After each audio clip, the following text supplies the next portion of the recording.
everybody, welcome back to Whistle Thicket. Tom here. It's the middle of March. Spring is here. There's still no leaves on the trees. That's going to be a while, but the grass is growing. We actually gave the horses a little taste of grass yesterday for the first time in months, I guess. I want to give an update on my greenhouse. If people remember, I bought a Shelterlogic. I think it was a 10 by 10 Shelterlogic greenhouse. I set it up, super excited. It was staked in. The anchors were about 1.5 feet long, like 18 inches. We had a crazy windstorm, and after 2 weeks, my greenhouse went bye-bye. It flew up, it went crazy, flew about 30 feet, and just utterly destroyed. I made a video about that. Should be posted up here somewhere. But I have some good news. The greenhouse is back, baby. It's smaller. It's about 8 by 8 instead of 10 by 10. I had an old shed frame that a neighbor was going to throw away. I bought it for a couple bucks. And it's been sitting at the house, the farmstead, for about a year. I was going to make it into a greenhouse or maybe a mushroom hut. But I didn't. But now I have. So I was able to salvage the cover for the greenhouse, and now I have a little greenhouse. It does look a little ugly in places, but I have it screwed down, I have it anchored down, tied down, it's tied to the fence. If this thing blows away, that tells me I'm not meant to have a greenhouse this year. But let's go inside real quick. Let me see if I can get this unzipped. It's hot in here. In some ways, I think this greenhouse is better than the other greenhouse. First, it's way more sturdy. We had another windstorm. We don't normally have crazy windstorms here, but the last couple weeks we have. There was a windstorm with 50-mile-per-hour gusts, and the greenhouse stood up to it.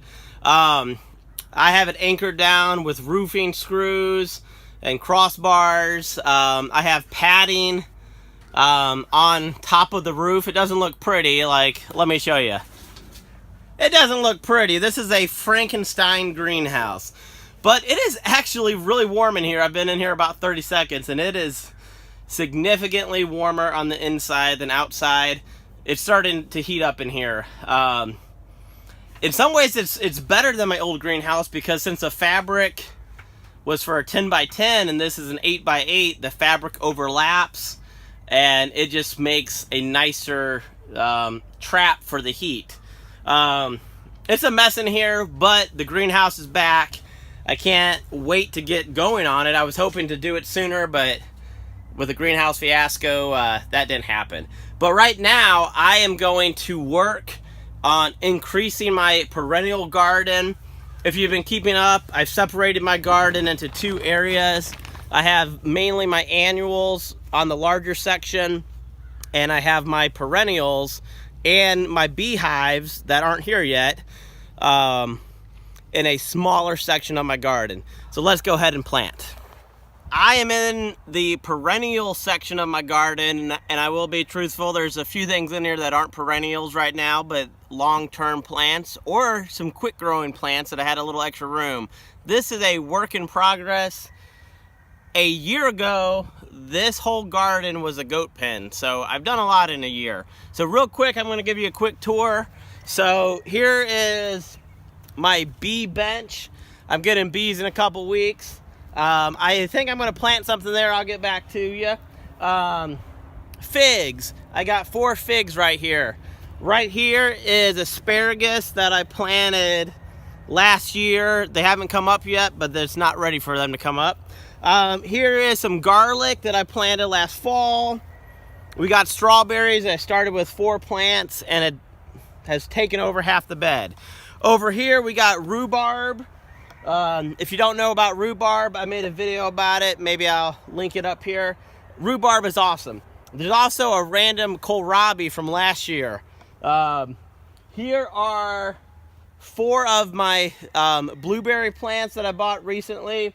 And I also planted some snap peas with Rowan a couple weeks ago in February.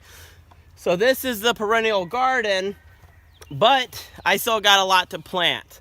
But first, before I do that, we have a lot of paper feed bags from Amy's horses.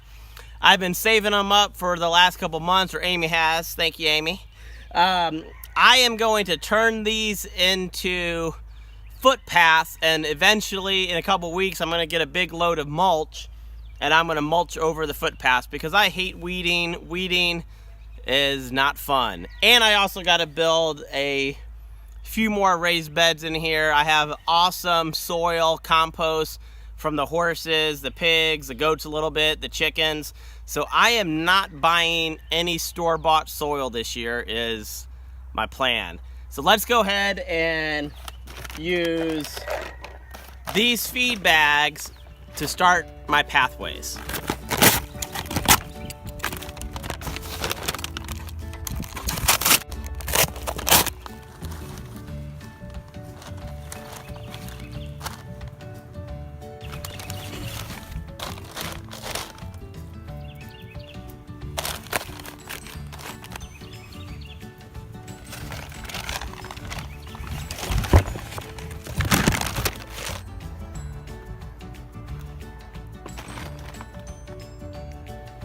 Well, so I got the start of my pathways laid down.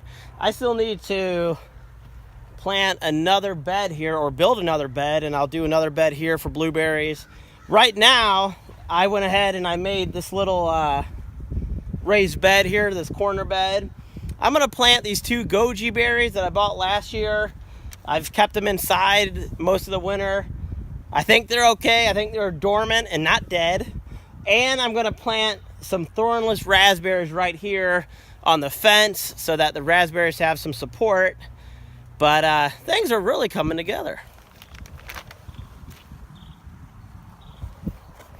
So I got 3 more of the, I guess, blueberry bushes planted. I have 7 right now in this part of my perennial garden. I think I have 4 different varieties, so they'll cross-pollinate and bloom at different seasons.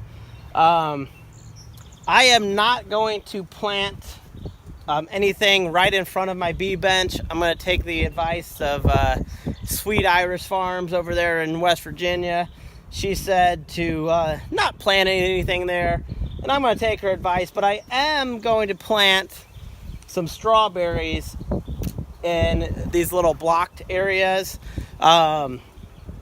And then I'm going to heavily mulch this so that when I have to work on my bees, I don't have to worry about stepping on anything like strawberries or anything. I'm going to block that off, and I'm going to have to transplant strawberries later if they grow too much, which they probably will.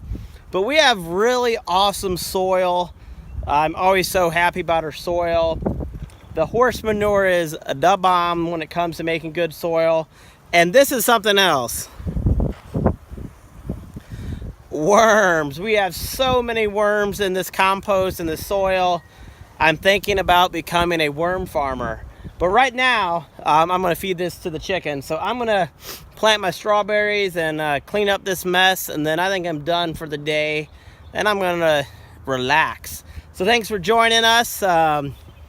It's springtime, and springtime means planting time. And I am definitely excited to keep on planting as much as I can. Right where I'm standing, I may put some grapes, a grape arbor. I don't know yet. I want to get grapes going. I tried a couple years ago and those grapes got destroyed. So I'm hoping to get grapes in the next couple weeks as well. So thanks for joining us, and keep on homesteading.